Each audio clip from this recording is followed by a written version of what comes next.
mes amis, ici Myriam Kaiser, en ce beau matin d'hiver. Mes amis, je suis avec vous en ce moment, avec beaucoup d'émotion.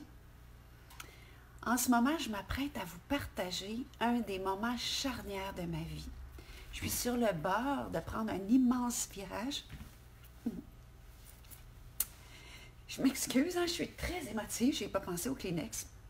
Bon, je vais vous partager un moment excessivement excitant, mais excessivement vulnérable. Ce soir, je vais dévoiler l'ouvrage qui va sortir et qui va parler de mon histoire. Beaucoup de gens savent que j'ai vécu quelque chose d'extrêmement difficile dans mon enfance. Et je vais dévoiler ça aujourd'hui au public. Oui, ma bio va sortir le 15 février 2019 et ce soir, je vais vous dévoiler le livre et le lien pour que vous puissiez déjà aller réserver vos exemplaires. Donc, pour moi, c'est un grand jour, c'est un moment excessivement excitant et excessivement vulnérable en même temps. Je suis très privée sur ma vie privée et de prendre la décision de sortir ça au public, je devais trouver le pourquoi. Je devais savoir pourquoi je faisais ça et qu'il y ait une intention. Parce qu'on m'a demandé ça souvent au fil du temps et je voulais pas, je refusais ça parce que je me disais, mais pourquoi raconter l'horreur? Pourquoi raconter le pire? Il me semble qu'on en a assez quand on regarde les médias, quand on regarde ce qui se passe dans le monde. Il me semble qu'on n'a pas besoin de plus de ça. Et j'avais besoin de comprendre pourquoi. Et à un moment donné, j'ai demandé, j'ai prié, j'ai demandé à l'univers, j'ai demandé la guidance pour savoir pourquoi on faisait des choses comme ça. Et j'ai compris que si certains donnent leur âme au diable, si d'autres donnent leur corps à la science, mais moi, j'avais choisi de donner mon expérience à la conscience pour qu'on en apprenne quelque chose. J'ai compris que les gens ont besoin de savoir comment tu as traversé les épreuves de ta vie, qu'est-ce qui a fait de toi, où est-ce que tu es allé chercher toutes les inspirations, toute la sagesse qu'on te reconnaît, qu'est-ce qui a nourri ça et c'est quoi les outils que tu as mis en place. Et au moment où j'ai envoyé mon livre à l'éditeur, mon livre va être édité par Béliveau Éditeur, je me suis assise dans mon divan, j'ai ouvert la télé et il y avait une émission qui jouait, que beaucoup de Québécois connaissent, la série Unité 9. Et au moment où j'ouvre la télé, il y a une dame qui est une Amérindienne qui parle à une détenue et lui dit ces mots textuels. Quand une sœur de la communauté vit quelque chose de difficile et qu'elle le partage, c'est toute la communauté qui apprend de son expérience et qui guérit. D'offrir ça, c'est un don de soi. Et je cite Madame Standing Bear de Unité 9. Et ce jour-là, j'ai été jetée à terre de voir comment l'univers m'a répondu à me dire, Myriam, c'est correct que tu partages, c'est correct que tu sortes de ton espace de discrétion par rapport à ton vécu. Et le livre s'intitule « Otage du silence ». Pourquoi, mes amis? Parce que quand on a vécu ce que j'ai vécu, on est emprisonné. On a été emprisonné pendant des années. Les gens savent que j'ai été captive pendant 20 ans. Et on est aussi emprisonné intérieurement dans le silence parce qu'on va déranger des gens. On va déranger des proches. Il y a des gens qui n'ont pas vécu la même expérience que toi. Il y a des gens que leur perception a été différente. Vous savez, j'ai vécu dans un contexte où il y avait beaucoup de familles qui étaient otages. Donc, de parler de certaines choses va parler de d'autres personnes. On veut protéger des choses et ça devient excessivement difficile de faire ce pas-là. Mais j'ai compris que de crier sur les toits ce qui a été fait tout bas, c'est ça, ne plus être l'otage du silence. Et c'est aussi ça qui fait qu'on reprend notre plein pouvoir parce que quand on pose un diagnostic sur une maladie, quand on pose des mots sur quelque chose qui nous est arrivé, mais c'est comme si on sort de nos malaises. Ça permet de sortir de l'angoisse, ça permet de sortir du flou. Vous savez, quand vous avez mal quelque part, puis que vous ne savez pas ce que vous avez, c'est beaucoup plus anxiogène que si vous avez un diagnostic et que vous tombez dans le pouvoir, dans la capacité de prendre des décisions par rapport à vous. Et ce livre-là va être un hymne à la vie parce que je veux énormément parler de la résilience. Et la résilience, là, mes amis, c'est pas un endroit où on arrive, non, c'est un jour après jour où on navigue au travers des torrents de l'existence, où on essaie jour après jour de métamorphoser nos douleurs pour leur donner du sens, un peu comme on transforme des pierres brutes puis on en fait des diamants. C'est ce qu'on appelle dans le langage de la spiritualité l'alchimie. On transforme les choses. Donc moi, en partageant mon parcours, je veux accroître un peu notre humanité. Vous savez, on est une grande conscience collective et humaine et j'ai choisi, moi, de nommer tous les non-dits qui ont parsemé mon enfance, mais combien d'enfance, en laissant en nous tout plein de mal-être. Et ces mal-être-là créent énormément d'ambivalence et d'impuissance. Puis, vous savez, la résilience, ce n'est pas une histoire de réussite.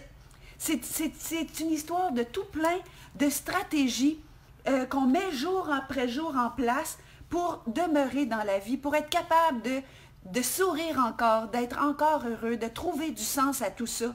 Et vous savez, je le dis souvent, la résilience, ça ressemble beaucoup plus à un western qu'à un success story. Puis moi, au travers de ce processus-là que j'enclenche aujourd'hui, hein, ce soir, je vais vous dévoiler mon livre, bien, je rêve que tout le processus que j'ai mis en place pour me cicatriser, toute la découverte de mon moi, de mes mécanismes, de mes stratégies, de ceux qui ont fonctionné, de ceux qui ont moins fonctionné, mais j'espère que ça va permettre aux âmes qui ont vécu des choses difficiles de vivre ce qu'on appelle un peu une résurrection, que ces gens-là puissent trouver auprès de mon expérience un écho. Puis c'est sûr que pour moi, je ne vous cacherai pas que c'est une façon de sortir de mes pertes, de sortir de l'isolement que cette histoire-là a créé en moi et autour de moi, que c'est un peu pour moi de donner la main à des milliers de personnes qui, eux aussi, vont chercher à se dégager de leur départ pitoyable pour pouvoir finalement un jour atteindre l'excellence de nos êtres. C'est ça qu'on cherche tous, les êtres humains. Puis si vieillir apporte un peu d'altitude, bien, quand moi je regarde l'horreur et la méchanceté dans laquelle je me suis construite, je veux vous dire que j'ai développé excessivement de compassion pour moi-même, pour la self-made woman que je suis devenue, malgré toutes mes inadéquations. Puis j'ai compris en écrivant ma biographie, excusez, je suis émotive un matin, c'est quelque chose qui est gros que je m'apprête à faire. J'ai compris pourquoi j'avais autant besoin de regarder les gens dans les yeux quand faisais des conférences, quand je faisais des formations, quand j'allais à des salons. J'ai besoin d'offrir aux gens les bras bienveillants que moi, j'ai jamais eus, pour les bercer jusqu'à la fin des temps. J'avais besoin de rencontrer des êtres qui souffrent pour apporter un peu d'amour, un peu de conscience, un peu de connaissance de qui on est et de comment on peut émerger du pire vers le meilleur. Et en faisant ça, ben moi, je comblais mon besoin d'être en contact, d'être relié. Et ça m'a permis de m'aider à suturer toutes les déchirures de la petite mini-moi qui a été et qui, malgré l'horreur que l'humain a déposée sur elle, ben j'ai toujours continué à chercher des liens. Les liens, mes amis, qui nous humanisent, qui nous permettent de nous relier. Moi, j'ai réalisé que j'étais née avec un cœur immensément grand et ouvert. Et en écrivant ma biographie, je me suis rendu compte que qu'est-ce qui était la chose qui me définissait le mieux, c'était d'être quelqu'un qui était en quête de lien et qui voulait aimer. Puis moi, on m'a appris la peur, on m'a appris la fermeture, la méfiance bien avant la conscience. Vous savez, j'ai vécu le pire. Et je me suis rendu compte que tout mon parcours a été un parcours d'amour, une recherche d'aimer et d'être aimé et de réouvrir mon cœur. Et en ouvrant mon cœur, en ouvrant mes espaces les plus vulnérables, j'espère que je vais pouvoir trouver cet espace de paix permanente et l'offrir à ceux pour qui ça va résonner.